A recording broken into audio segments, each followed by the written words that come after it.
BP లక్షణాలకు వెళ్ళే ముందు మనం బీపీ క్లాసిఫికేషన్ చూస్తాం. అంటే అసలు బీపీ అంటే ఎంతవరకు నార్మలు, ఎంతవరకు అబ్నార్మలు, ఎంతవరకు ఇబ్బంది కలిగిస్తుంది అనేది చూస్తాం.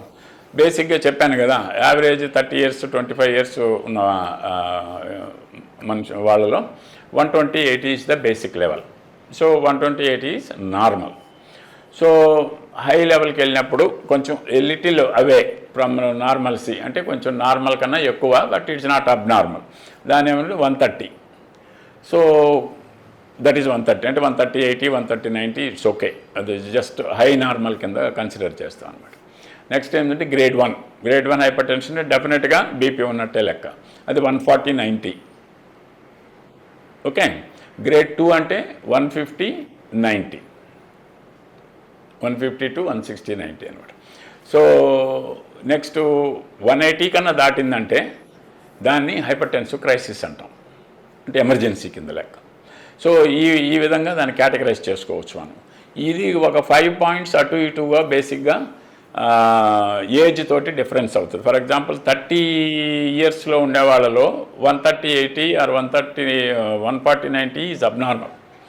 బట్ 60+ ఆర్ 70 ఏజ్లో ఉండే వాళ్ళలో 140/90 ఈజ్ ఓకే, బికాజ్ ఆ వేరియేషను అడ్జస్ట్ అయ్యేదానికి ఉంటుందన్నమాట. ఎలా తెలుస్తుంది ఇది? ఇప్పుడు మా టెంపరేచర్ అయితే మనం థర్మామీటర్ పెట్టి కొలుస్తున్నాం, అంతే కదా. సో బీపీని ఎలాగా?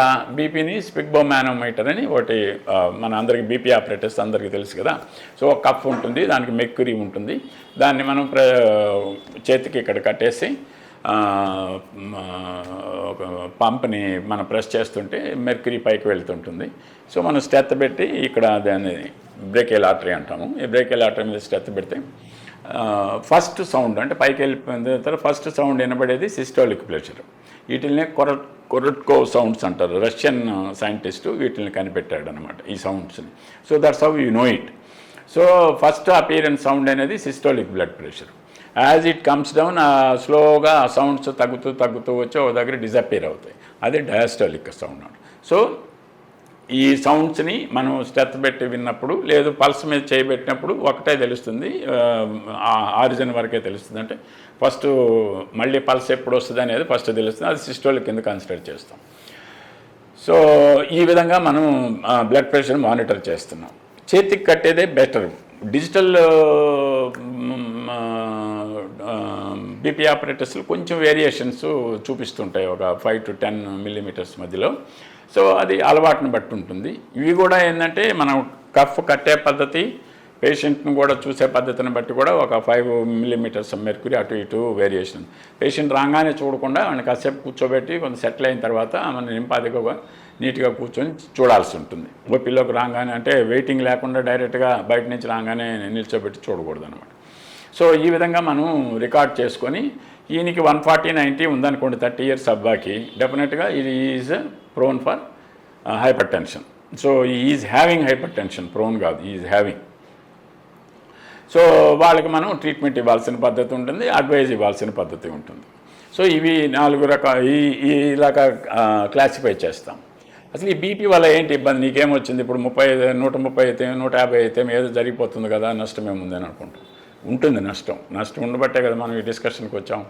So when there is a high pressure, naturally దాని ఎఫెక్ట్ ఆర్గాన్స్ మీద పడుతుంది. అంటే బ్లడ్ అంతా వెళ్ళేది ఆర్గాన్స్లో కదా. సో ఈ ఆర్గాన్స్ మీద పోయినప్పుడు ఏంటంటే బేసిక్గా వెజల్స్ దెబ్బతింటాయి.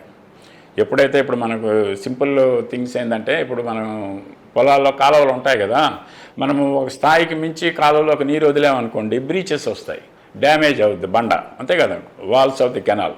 అలాగే ఈ ప్రెషర్ ఎక్కువైనప్పుడు ఏంటంటే న్యాచురల్గా వెజల్ వాల్స్, అంటే ధమనలు, అంటే ఆర్టరీస్ అంటాం, వాటి వెజల్ వాల్స్ దెబ్బతినడం ప్రారంభిస్తాయి. ఆ దెబ్బతిన్నప్పుడు ఏమవుతుంది, వాటి చుట్టూ కొన్ని ప్లేక్స్ ఫామ్ అవుతాయి. అంటే ప్లేక్స్ అంటే ఒక రకమైనటువంటి ఇప్పుడు మన కాలంలో ఎలాగో కొంచెం వీక్ అయినప్పుడు ఒక వచ్చి అక్కడంతా మురికి చేరుతుందో, ఆ వెజల్స్లో కూడా అలాంటి మురికే చేరుతుంది. దాన్ని మనం కొలెస్ట్రాల్ క్రిస్టల్స్ అని చెప్తాం. సో అవి ఏం చేస్తాయి, క్రమేపీ కాలంని పూర్తి చేస్తాయి, అది వెజల్స్ని డయామీటర్ తగ్గించేస్తాయి. డయామీటర్ తగ్గినప్పుడు సర్క్యులేషన్ ఆటోమేటిక్గా ఆర్గాన్కి తగ్గిపోద్ది కదా. ఏ ఆర్గాన్కి అయితే ఒక 20 ml/minute పోతుంది అనుకుంటే, అది తగ్గిపోయినప్పుడు 5 ml పోతుంది. 5 ml దానికి సరిపోదు కదా. సరిపోయినప్పుడు న్యాచురల్గా ఆర్గాన్ దెబ్బతింటుంది. సో ప్రైమరీ ఆర్గాన్స్ ఈ బీపీ వల్ల ఎఫెక్ట్ అయ్యేటివి ఏమున్నాయి, మోస్ట్ ఇంపార్టెంట్ థింగ్స్. ఒకటి బ్రెయిన్, రెండు హార్టే యాక్చువల్గా ఇది ఐరనీ కదా, హార్టే బేసిక్గా ఇది responsible for maintaining the BP. But దాన్ని రివర్స్ వచ్చినప్పుడు ఏమవుతుంది, ఆ ప్రెషర్ ఎక్కువ వచ్చినప్పుడు హార్ట్ మీదనే పడుతుంది, అర్థమవుతుంది కదా. సో హార్ట్ మీద పడినప్పుడు హార్ట్ డ్యామేజ్ అయ్యే అవకాశం ఉంటుంది. సో బ్రెయిన్ డ్యామేజ్ అవ్వచ్చు, హార్ట్ డ్యామేజ్ అవ్వచ్చు, కిడ్నీ కూడా డ్యామేజ్ అవ్వచ్చు, లంగ్స్, అలాగే ఐస్. ఇవి బేసిక్ ఇంపార్టెంట్ ఆర్గాన్స్. మిగతాయి కూడా అవుతాయి, బట్ అవి అంత మేనిఫెస్ట్ కావు కాబట్టి మనకు బయట వచ్చే వాటిల్లో. అండ్ వైటల్ ఆర్గాన్స్ ఇవి కాబట్టి మోస్ట్ వైటల్, ఇమీడియట్గా మనకు ప్రాబ్లమ్స్ బయటికి డెవలప్ అవుతుంటాయి.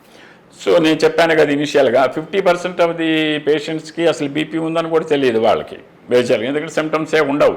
వాళ్ళకి 140/80 ఉన్నా, లేకపోతే 150/90 ఉన్నా, 150/100 ఉన్నా కూడా శుభ్రంగా తిరుగుతుంటారు, చేస్తుంటారు, అంత నాకేముందిలే నాకేం లేదు అనుకుంటూ కాళ్ళ దగ్గర వేసుకుంటూ తిరుగుతుంటాం. So but one the comfort some ఏదో ఫ్రెండ్తో హాస్పిటల్కి వచ్చినప్పుడు నాకు కూడా బీపీ చూడబ్బా ఎట్టుంది ఏంటి అనేది అంటాం కదా. సో చూసినప్పుడు బయటపడతాయి, లేదు ఒక క్యాంప్, మెడికల్ క్యాంప్కి వెళ్ళినప్పుడు, లేదంటే ఒక ఇన్సూరెన్స్ స్క్రీనింగ్కి వెళ్ళినప్పుడు తెలుస్తుంటుంది అనమాట. సో అలా డిటెక్ట్ అయినప్పుడు we have to be more and more careful అనమాట. సో దీనివల్ల ఏమవుతుంది,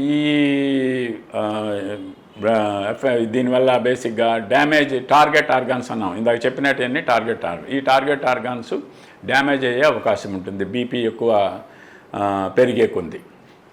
ఫర్ ఎగ్జాంపుల్ బ్రెయిన్కి అయితే ఏముంది, స్ట్రోక్ వస్తుంది, పెరాలిటిక్ స్ట్రోక్ రావచ్చు, లేదనుకుంటే అదే బ్రెయిన్ హెమరేజీ రావచ్చు.